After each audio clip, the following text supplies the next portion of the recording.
Presenting the classics of Sam P. Chaladurai. Sam P. Chaladurai அவர்களின் போதனை களஞ்சியத்திலிருந்து. ஆதலால் விசுவாசம் கேள்வினாலே வரும், கேள்வி தேவனுடைய வசனத்தினாலே வரும். தேவனுடைய வார்த்தை விசுவாசத்தால் நிறைந்திருக்கிறது. ஆகவேதான் இதை வாசிக்கும் போது, இதை கேட்கும் போது, இதை பேசும்போது விசுவாசம் நமக்குள்ள வருகிறது. நான் இந்த விசுவாச வார்த்தையை நான் பேசும்போது எனக்குள்ள விசுவாசம் செல்லுகிறது. சென்ற பிறகு நான் இந்த வார்த்தையை பேசும்போது, இருதயத்தின் நிறைவினால் நான் பேசும்போது வல்லமை உள்ளதாய் என்னுடைய நாவிலிருந்து புறப்பட்டு வந்து அது கிரியை செய்ய ஆரம்பிக்கிறது, சிருஷ்டிக்க ஆரம்பிக்கிறது. ரெண்டு ஸ்டேஜஸ் பாருங்க இந்த வார்த்தையில. விசுவாசமானது நம்பப்படுகிறவைகளின் உறுதியும் காணப்படாதவைகளின் நிச்சயமா இருக்கிறது. விசுவாசம் என்னவா இருக்குது? நான் நம்புகிற காரியங்கள் உறுதியா இருக்கிறது. இந்த உறுதியை வச்சுதான் நான் என்னுடைய புதிய சூழ்நிலையில உருவாக்க வேண்டும். இந்த நிச்சயத்தை வைத்துதான் நாளைய வாழ்க்கையை நான் உருவாக்க வேண்டும். இந்த உறுதியும் நிச்சயம் தான் எனக்கு ஒரு புதிய எதிர்காலத்தை உண்டாக்க வேண்டும், சூழ்நிலையில மாற்றி அமைக்க வேண்டும். இதை வைத்துதான் நான் வேலை செய்ய வேண்டும். அப்ப இதை வைத்துக் கொண்டிருந்தா போதாது, இதை எப்படி ரிலீஸ் பண்ணுகிறது என்பது தெரிய வேணும். ஃபெய்த்தை ரிலீஸ் பண்ண வேணும். அப்ப எல்லாவற்றையும் கற்றுக்கொள்ள வேண்டியதா இருக்கு. பாருங்க, விசுவாசம் எப்படி வருதுன்னு கற்றுக்கொள்ள வேண்டும். எப்படி விசுவாசத்தில் நான் வல்லவனாக முடியும் என்றதை கற்றுக்கொள்ள வேணும். அப்புறம் விசுவாசம், இந்த வல்லமையை, விசுவாசம் என்கிற இந்த சக்தியை, வல்லமையை, எனக்கொன்று ஒரு புதிய உலகத்தை, புதிய சூழ்நிலையை உருவாக்கி தரக்கூடிய இந்த வல்லமையை எப்படி நான் கட்டவிழ்ப்பது என்பதையும் நான் தெரிந்து கொள்ள வேண்டும். அப்பதான் விசுவாசம் எனக்காக வேலை செய்யும். பாருங்க, ரோமர் 10ஆம் அதிகாரத்துக்கு நாம் சென்று அதை பார்ப்போம். இதை ஏன் சொல்றேன்னு சொன்னா, ஜனங்க சொல்றாங்க முதல்ல நான் பார்க்க விரும்புகிறேன், அப்புறம் நான் விசுவாசிக்கிறேன். அப்படி நடக்காது. முதல்ல விசுவாசிக்க வேணும். விசுவாசத்தை தான் நீங்கள் பார்ப்பீர்கள். எதை விசுவாசித்தீர்களோ அதைத்தான் நீங்கள் காண்பீர்கள். எப்படி காசு கொடுத்தாதான் பொருள் கிடைக்குமோ அதுபோல உங்களுக்கு இந்த விசுவாசத்தை பயன்படுத்தினால்தான் உங்களுக்கு என்ன தேவையோ அது உங்களுக்கு உண்டாகும். அப்ப உங்களுடைய விசுவாசத்தை நீங்கள் கட்டவிழ்ப்பதற்கு விசுவாசத்தை உங்களுடைய உள்ளத்தில் முதலாவது வைக்க வேணும். இதை இன்னும் கொஞ்சம் தெளிவாக பார்ப்போம். 9ஆம் வசனத்தில் சொல்லப்பட்டிருக்கிறது, கர்த்தராகிய இயேசுவை நீ உன் வாயினாலே அறிக்கையிட்டு. கொஞ்சம் கவனிக்கணும். வாயினாலே அறிக்கை செய்து இருதயத்தில் விசுவாசிக்க வேணும்னு சொல்லியிருக்கு. அதில் முதல்ல எதை சொல்லியிருக்குது? வாயினாலே அறிக்கையிட்டு. இதை நிறைய பேர் கேட்குறாங்க, ஏன் முதல்ல இருதயத்தில் விசுவாசத்தை தானே வாயில் பேசணும், அப்போ ஏன் முதல்ல வாயினால் அறிக்கையிட்டு இருதயத்தில் விசுவாசின்னு சொல்லியிருக்குது? ரொம்ப கரெக்ட் பாருங்க, பைபிளில் எதுவும் தப்பு தவறாக ஒன்றும் போடல. கேட்குறாங்க, இருதயத்தில் இருந்தால் தானேயா வாயில் பேச முடியும்? அப்ப இருதயத்தில் விசுவாசித்து வாயில் அறிக்கையிட்டுன்னு சொல்றது தானே கரெக்ட். ஆனால் வாயினால் அறிக்கையிட்டு இருதயத்தில் விசுவாசின்னு சொல்லப்பட்டிருக்குது. ஏன் அப்படின்னு சொன்னா, நான் சொல்லுகிறேன், வாயினாலே அறிக்கையிடுவதன் மூலமாக தான் இருதயத்தில் விசுவாசமே உண்டாகிறது. மார்க் 11:23 அந்த வசனத்தை நிறைய தடவை பார்த்தோம், மனப்பாடமா தெரியும் எல்லாருக்கும். எவனாகிலும் இந்த மலையை பார்த்து நீ பெயர்ந்து சமுத்திரத்தில் தள்ளுண்டு போ என்று சொல்லி தான் சொன்னபடி ஆகும் என்று தன் இருதயத்திலே சந்தேகப்படாமல் விசுவாசித்தால் அவன் சொன்னபடியே ஆகும். அந்த மலையை பார்த்து சொல்ல வேண்டும், சொன்னபடியே ஆகும் என்று சொல்லப்பட்டிருக்கிறது. நல்ல கவனிங்க. அப்ப யார் அப்படி சொல்ல முடியும்? யாரால் அது சாத்தியமாகிறது? யாரால் அது சாத்தியமாகிறதுனா, இருதயத்தில் சந்தேகப்படாமல் விசுவாசிக்கிறவன். இருதயத்தில் சந்தேகப்படாமல் இருதயத்தில் விசுவாசிக்கிறவன். அவன் எப்ப விசுவாசிக்கிறான்? 24ஆம் வசனம் சொல்லுது, ஆதலால் நீங்கள் ஜெபம் பண்ணும்போது எவைகளை கேட்டுக்கொள்வீர்களோ அவைகளை பெற்றுக்கொள்வோம் அல்லது பெற்றுக்கொண்டோம் என்று விசுவாசிங்கள், அப்பொழுது அவைகள் உங்களுக்கு உண்டாகும். அப்ப எப்ப விசுவாசிக்கணும்? ஜெபிக்கும் போது விசுவாசிக்கணும். கிடைத்த பிறகல்ல, கேட்கும் போதே பெற்றுக்கொண்டேன் என்று விசுவாசிக்கணும். எதை விசுவாசிக்கணும்? எதை வேணும் என்றாலும் விசுவாசிக்கலாம். வாட் எவர், என்ன உங்களுக்கு தேவையோ அவ்வளவு நீங்கள் விசுவாசிக்கலாம்.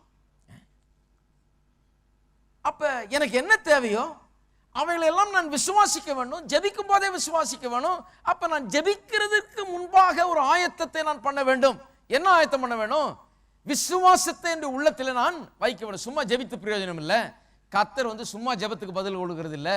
விசுவாசம் உள்ள ஜெபம் பிணியாளியை ரட்சிக்கும். இருக்கீங்களா? அப்ப விசுவாசம் உள்ள ஜெபத்துக்கு தான் பதில் கிடைக்கிறது. சும்மா கேட்டதுனால கிடைச்சிடல, விசுவாசம் இருந்தால் தான் அங்க பதில் உண்டாகிறது.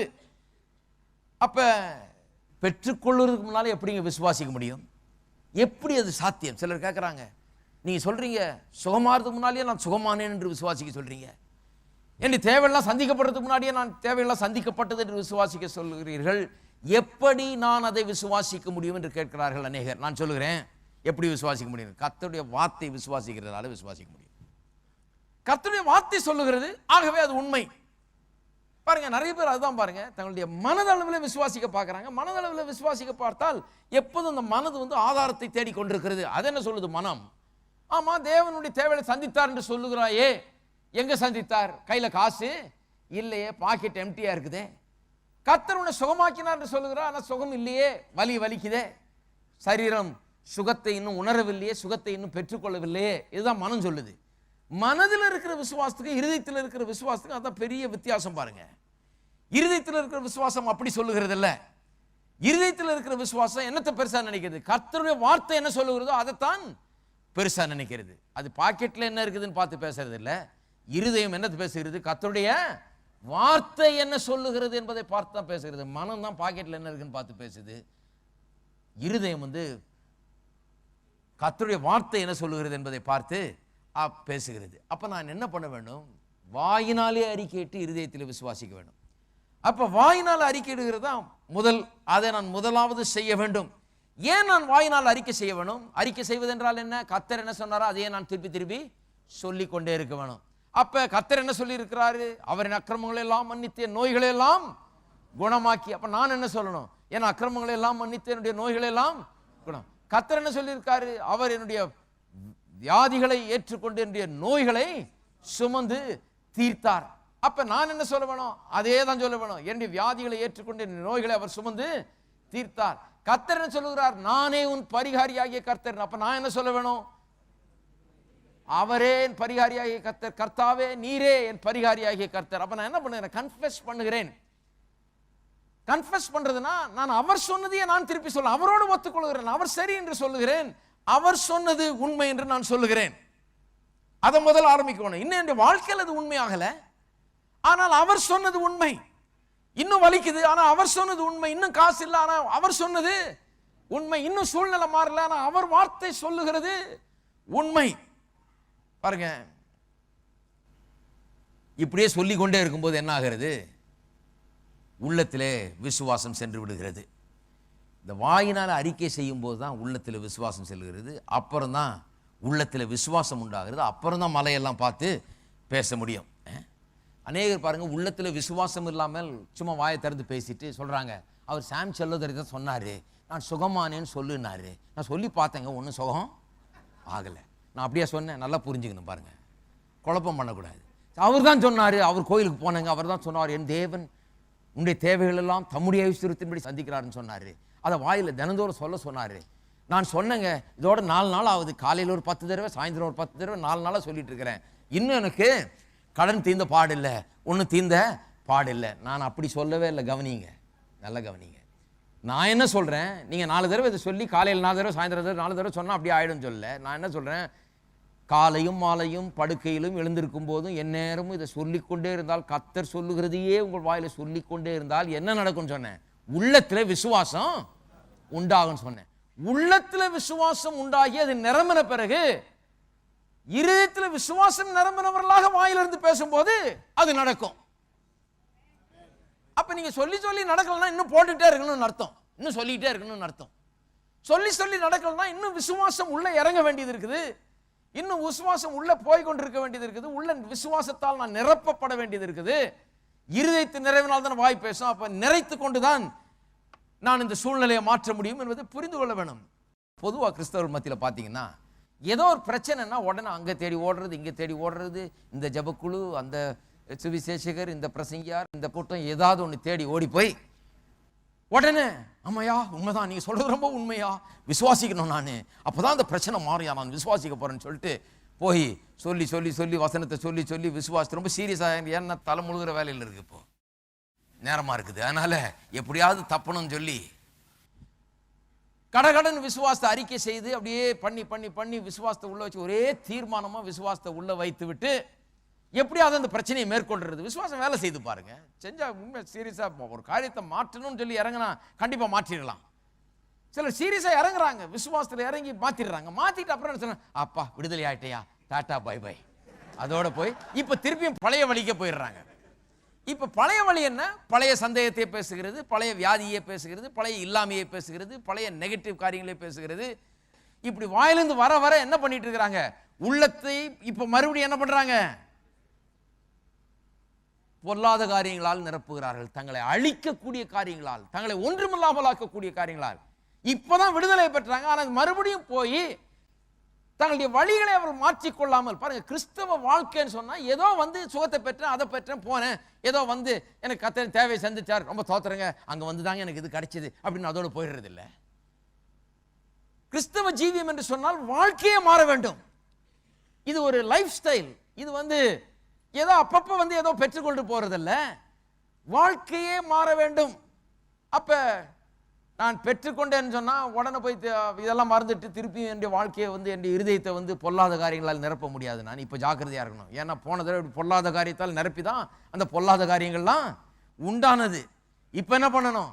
இப்ப நல்ல காரியங்கள் நடக்க ஆரம்பிக்கிறது. இப்ப இன்னும் தீவிரமா இறங்க வேண்டும். எதுக்கு இறங்க வேண்டும்? நல்ல காரியங்களை பேச, நல்ல காரியங்களை எடுத்து உள்ளே வைக்க நான் இறங்க வேண்டும். சிலருக்கு வந்து ஒரு எமர்ஜென்சி மெஷர் மாதிரி, அதுதான் விசுவாசம். அதனால விசுவாசத்தில் வளர்றதே கிடையாது. அந்த சூழ்நிலைக்கு அவர்கள் விசுவாசித்து அதிலிருந்து தப்புனா போதுன்னு இருக்கிறார்கள் ஒழிய தொடர்ந்து விசுவாசத்தை செயல்படுத்தி உள்ளத்தில் வைத்து அவர்கள் பண்றதே கிடையாது. தொடர்ந்து வளர்வது கிடையாது. அப்ப என்ன பண்றாங்க? பிரச்சனைன்னு வரும்போது விசுவாசத்தை பயிற்சி வைக்கிறது ரொம்ப கஷ்டமான ஒரு காரியம் ஆயிடுது. நீங்க பார்த்துருக்கீங்களா? பிரச்சனைன்னு வரும்போது ஏன் விசுவாசத்தை பயிற்சி வைக்கிறது ரொம்ப கஷ்டமான காரியம் ஆயிடுதுன்னா, சூழ்நிலையெல்லாம் ரொம்ப மோசமா இருக்குது. அப்ப விசுவாசத்தை பயிற்சி வைக்கிறது என்கிறது உங்கள் முழு இருதயத்தோட ரொம்ப கஷ்டப்பட்டு நீங்க அதை செய்ய வேண்டியதா இருக்குது. ரொம்ப ஜாக்கிரதையா வசனத்தை எடுத்து சொல்லி அதை பார்க்காம வசனத்தை பார்த்து இதெல்லாம் பண்ண வேண்டியதா இருக்குது. ஆனா எத்தனை பேர் விசுவாசிக்கிறீங்க? எல்லாம் நல்லா போயிட்டு இருக்கும்போது விசுவாசத்தை பயிற்சி வைக்கிறது ரொம்ப சுலபமா இருக்குது. கடன்னு தேவைகள்லாம் நல்லா சந்திக்கப்படுற நேரத்தில், நல்லா போயிட்டு இருக்கிற நேரத்தில், அப்போ உள்ளத்துல ஐஸ்வர்யத்தையும், உள்ளத்துல சுகத்தையும், உள்ளத்துல எல்லா நல்ல காரியங்களும், இந்த நற்காரியங்கள் எல்லாம் உள்ளத்துல வைக்கிறது ரொம்ப சுலபமாயிடுது. ஏன்னா நிறைய கெட்ட காரியங்கள் அல்லது பொல்லாத காரியங்கள் அங்கே நடந்து கொண்டு இல்லை, வாழ்க்கை நல்லா போயிட்டு இருக்குது. அப்ப நல்லா நிரப்பிக்கலாம். நிரப்பிக்கும் போது பிரச்சனைன்னு ஒன்று வரும்போது நல்ல புல்லட்லாம் லோடட் கன் மாதிரி இருக்கிறீங்க. இப்போ ரெடி. பிரச்சனை வரும்போது அப்படியே காலியா இல்லை, பிரச்சனை வரும்போது அப்படியே எம்டியா இல்லை. இப்போ என்ன பண்றீங்க? ஏற்கனவே நல்லா இருந்த காலத்தில் ஃபுல்லா நிரப்பிட்டு இருக்கிறதுனால, பலத்தினால் உங்களை நிரப்பி வைத்து இருக்கிறதுனால இப்ப என்ன பண்றீங்க? துப்பாக்கி எடுக்க வேண்டியது, சுட வேண்டியதுன்ற மாதிரி ரெடியா இருக்கிறீங்க. அந்த பிரச்சனையை சந்திப்பதற்கு, அதை மேற்கொள்வதற்கு ரெடியாகி விடுகிறீர்கள், ஆயத்தமாகி விடுகிறீர்கள். ஆகவே தான் பாருங்க, முதல்ல விசுவாசத்தை உள்ளத்துல வைக்கணும். எப்படி வைக்க வேணும்? வாயினால அறிக்கை செய்வதனால. அதனால தான் 9ஆம் வசனத்துல வாயினாலே அறிக்கையிட்டு, வாயினால அறிக்கையிட்டுங்கிறத முதல்ல அதனால தான் சொல்லப்பட்டிருக்கிறது. 17ஆம் வசனம் சொல்லுகிறது, விசுவாசம் கேள்வினாலே வரும், கேள்வி தேவனுடைய வசனத்தினாலே வரும் என்று சொல்லி. அப்ப அது ரொம்ப உண்மை பாருங்க. அப்ப என் வாயில நான் வசனத்தை சொல்லும் போது, நான் சொல்லி நீங்க கேட்கும் போதும் விசுவாசம் உண்டாகுது.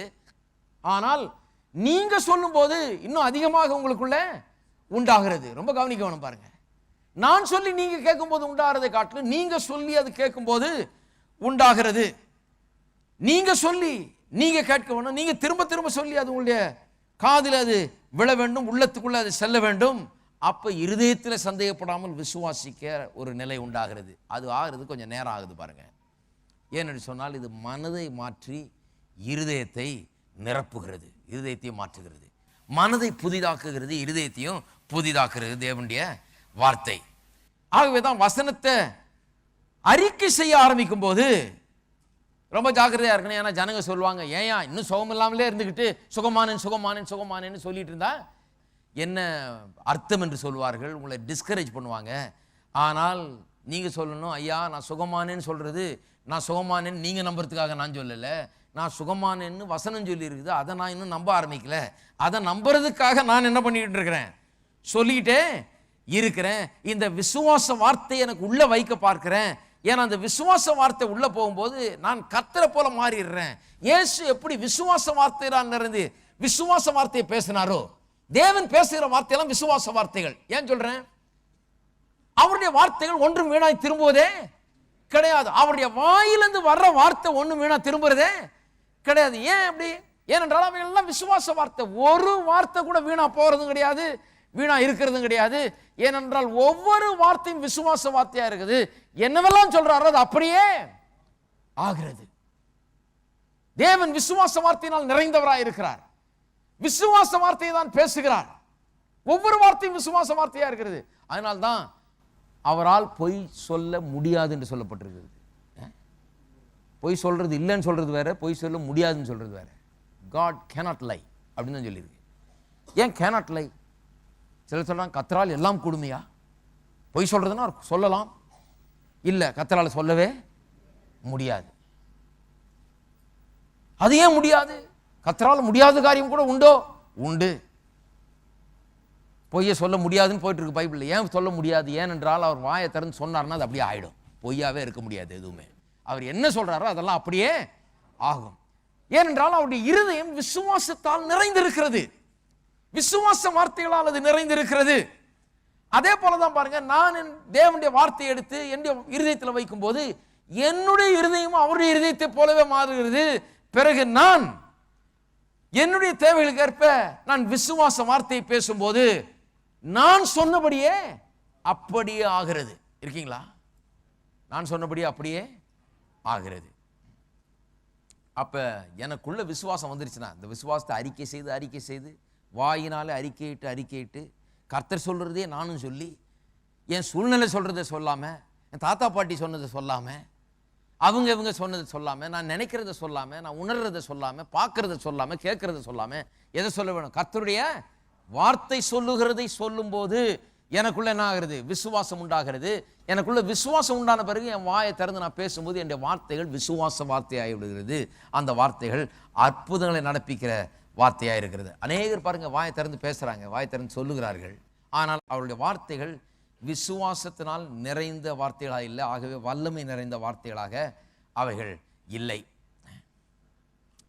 இருதயத்தின் நிறைவினால் வாய் பேசும் என்று சொல்லுகிறது. இருதயத்தில் விசுவாசம் நிறையும் போது வாயில பேசும்போது அங்கே காரியங்கள் நடக்கிறது. பார்ப்போம். மத்தேயு எழுதின சுவிசேஷம் 12ஆம் அதிகாரத்துக்கு திருப்புங்கள்.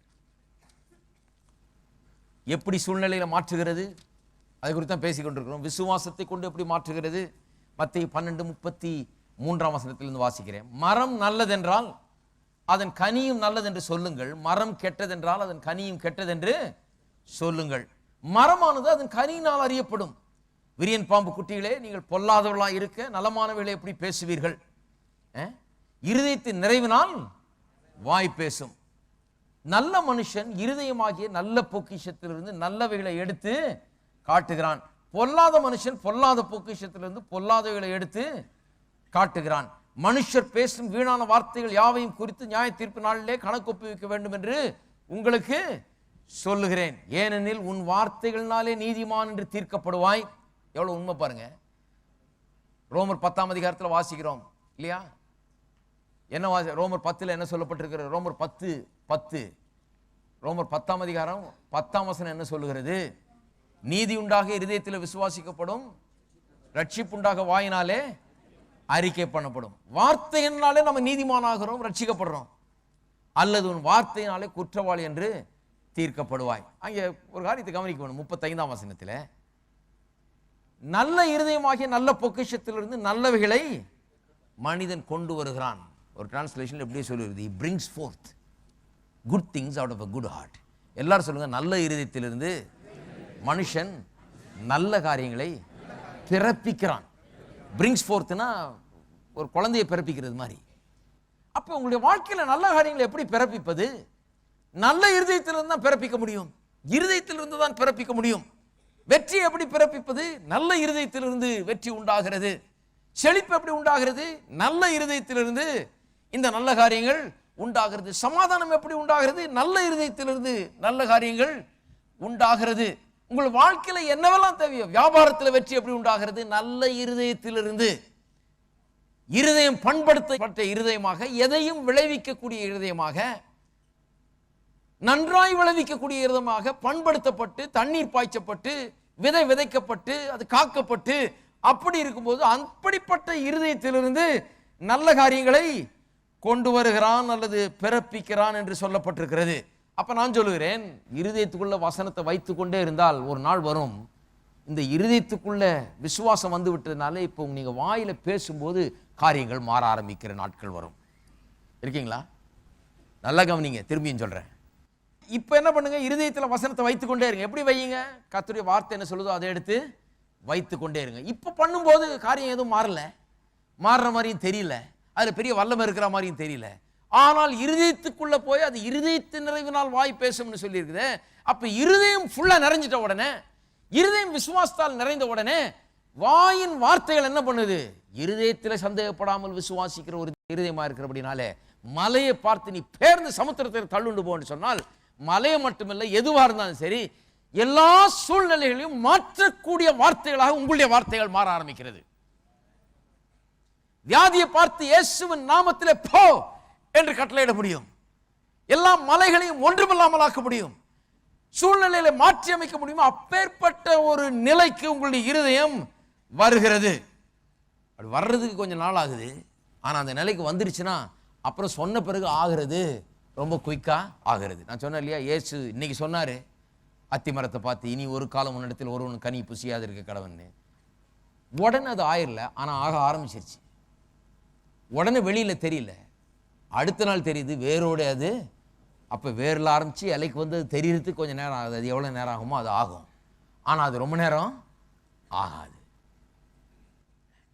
அப்ப எதுக்கு நேரம் ஆகுது? நல்ல கவனிங்க, எதுக்கு நேரம் ஆகுது? உள்ளத்துல இருதயத்துல விசுவாசத்தை வைக்கிறதுக்கு தான் நேரம் ஆகிறது. அதுக்கு தான் நாட்கள் ஆகிறது. அது மாத கணக்கில் வைத்துக்கொண்டே இருக்க வேணும், வார கணக்கில் வைத்துக்கொண்டே இருக்கணும், நாளுக்கு நாள் வைத்துக்கொண்டே இருக்க வேண்டும். அதனால தான் ஒவ்வொரு நாளும் முக்கியம். ஒவ்வொரு நாளும் முன்னேற்றத்தின் நாளா இருக்கிறது. நாம் இருதயத்தில் விசுவாசத்தை வைக்கும் போது, விசுவாச வார்த்தைகளை வைக்கும் போது, இங்க வைக்கிறதுக்கு நேரம் ஆகுது. உள்ள இருதயம் நிறைந்த பிறகு சூழ்நிலைகளை மாற்றுவது அவ்வளவு நேரம் ஆகாது. ஏனென்றால் உள்ள இருதயம் நிறைஞ்சிருச்சுன்னா சூழ்நிலை மாற்றுறதுன்றது ஒரு பெரிய காரியம் கிடையாது. அப்ப உங்களுடைய இருதயத்துக்குள்ளே சென்ற இந்த வார்த்தைகள், விசுவாசம், இந்த உறுதி, நிச்சயம் என்கிறது எல்லா சூழ்நிலையிலையும் மாற்றக்கூடிய ஒரு மாபெரும் சக்தியாக இருக்கிறது. இது மாற்றம் என்கிறதற்கு ஆதாரம் என்ன பாருங்க, எபிரேயர் 11 திரும்பவும் செல்வோம். மாறும் என்கிறதுக்கு ஆதாரம் என்ன?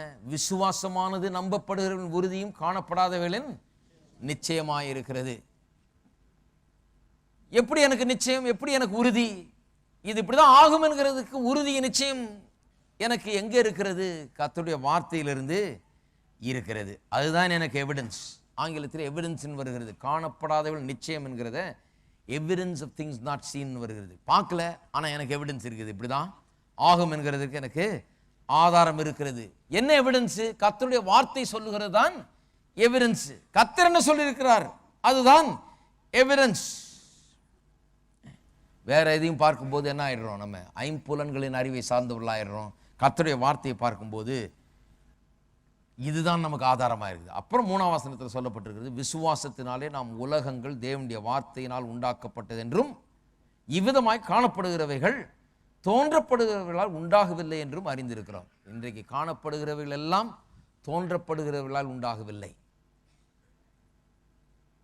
எப்படி உண்டானது? தேவனுடைய வார்த்தையினால் உண்டானது.